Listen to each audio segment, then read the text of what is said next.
2021 telah terbukti menjadi tahunnya Cardano dan kali ini saya akan jabari news Cardano buat kalian holder Cardano. Apa aja, simak sampai habis video ini. Sebelum kita masuk update tentang Cardano, itu penting untuk melihat apa yang terjadi dengan pasar kripto secara keseluruhan. Saat ini pasar kripto sangat fluktuatif selama beberapa minggu terakhir dan kalian pasti tahu efek The Fed dan data CPI yang membuat harganya naik turun.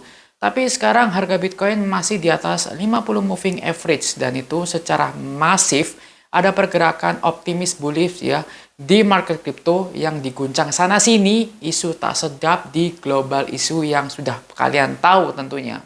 Sebuah laporan yang diterbitkan oleh CoinShares minggu ini juga menunjukkan peningkatan arus utama dana kripto minggu lalu, khususnya suntikan modal dalam Bitcoin telah meningkat 4 kali lipat menjadi 85 miliar US dollar. Dengan 71 juta mengalir ke produk investasi yang berfokus pada Bitcoin. Ini menunjukkan minat institusional yang diperbarui juga mendukung pemulihan harga Bitcoin. Ya, ini dibuktikan dengan alamat Bitcoin yang menampung setidaknya 1000 Bitcoin yang disebut whale setelah mengumpulkan lebih banyak token selama pemulihan pasar baru-baru ini. Pada 10 Februari, total pasokan di alamat ini 8 juta BTC versus 7,9 juta BTC di 24 Januari menurut data dari Coinmetrics. Ada peningkatan tentunya. Oke, sekarang kita lihat websitenya DeFi lama ya, dan Cardano sudah memiliki 101 juta dolar dalam total value lock-nya. Apa sih total value lock? Jadi TVL itu adalah indeks yang mengukur kesehatan pasar DeFi. Kalian harus tahu ya, semakin tinggi TVL dalam proyek DeFi, semakin baik untuk pasar DeFi. Jadi ini juga bisa menjadikan indikator kalau TVL semakin naik, berarti perkembangan koin tersebut bisa dikatakan sangat positif tentunya. Oke, sekarang jika kita bandingkan di antara best DeFi yang lain, Cardano itu punya market cap TVL yang sangat besar perubahannya. Jadi kita lihat ya, memang Cardano punya 99,4 miliar US dollar. Namun lihat aja data ini, pertumbuhan Cardano dalam waktu kurang dari 30 hari aja itu sudah sangat besar. Dari hanya TVL-nya 2 jutaan dolar sampai 99 jutaan dolar. Ini adalah pencapaian yang luar biasa dan menurut saya pertumbuhan Cardano secara keseluruhan ekosistemnya sangat-sangat ready to bullish fundamentalnya. Oke, lanjut kita simak data on-chain. Cardano baru saja melewati 30 juta transaksi dari total jumlah transaksi. Tapi ini telah menjadi kesuksesan yang besar menurut saya karena Cardano terus mencetak pertumbuhan secara konsisten dari waktu ke waktu. Dan ada berapa banyak orang dan banyak transaksi yang terjadi di ekosistem Cardano. Kalian juga dapat melihat ya, transaksi pemotongan pembayaran per hari udah banyak meningkat dari waktu ke waktu tentunya. Terus buat kalian Cardano holder, simak ini ya, ini data smart contract harian penting banget, dimana orang-orang yang memakai smart contract Cardano makin bertambah. Grafik Plutus dan time lock script sama-sama mengalami peningkatan.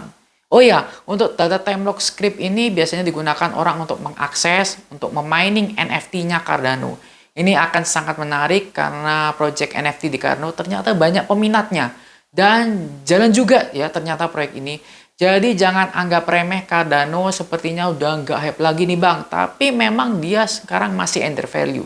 Jadi jangan diremehkan ya, Cardano akan to the moon pastinya. Oh ya, subscribe dulu rek, bencuanmu nambah, terus nambah profitnya tambah tenang.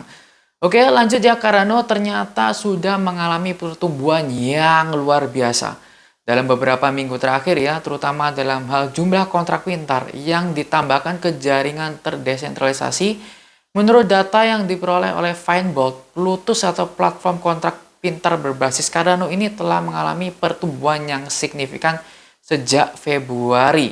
Jadi, Cardano rata-rata nambahin 17 kontrak pintar baru setiap harinya. Kita lihat detailnya ya.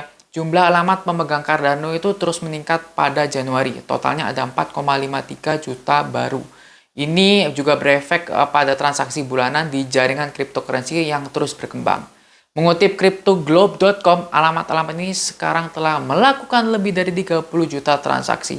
Sementara jumlah kontrak pintar yang digunakan di jaringan mencapai lebih dari 1000 kontrak pintar untuk pertama kalinya di tahun ini. Terus, Cardano developer juga telah meningkatkan ukuran blok jaringannya sebesar 11% dalam upaya untuk mengurangi kemacetan di jaringan di apps yang baru. Jadi beban keseluruhan pada blockchain ini telah melonjak ya menjadi sekitar 93% lebih dari seminggu yang lalu yang memicu kekhawatiran di antara pengguna mengenai kemungkinan kemacetan jaringannya. Makanya mereka istilahnya menambahin bandwidth biar saluran transaksi semakin lancar tentunya. Intinya, IOHK mengklaim bahwa pembaruan ini akan bersama-sama menyediakan sumber daya tambahan untuk platform kontrak pinta Cardano supaya bisa membuat pengguna semakin bisa mengeksplor kapasitas di apps Cardano. Oh ya, satu lagi. Kenapa sih Cardano naik di koleksi? Karena Cardano membuat game Metaverse Meta Shooter, yaitu game Metaverse berburu terdesentralisasi pertama yang menghubungkan antara teknologi hunting dan blockchain. Jadi terbukti ya, Cardano nggak diam di tempat, mereka selalu berinovasi untuk mengembangkan fundamental dan value-nya. Oke, sekian, jangan lupa subscribe and see you.